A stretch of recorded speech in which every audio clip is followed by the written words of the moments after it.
أعوذ بالله من الشيطان الرجيم بسم الله الرحمن الرحیم۔ جنت کا خزانہ۔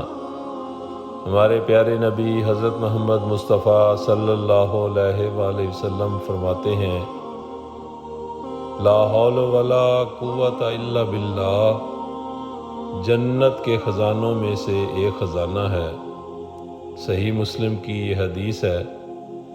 ہم کتنے خوش نصیب ہیں، ہمارے پیارے آقا حضرت محمد مصطفیٰ صلی اللہ علیہ وآلہ وسلم ہمیں جنت کے خزانوں کے بارے میں اطلاع دے رہے ہیں۔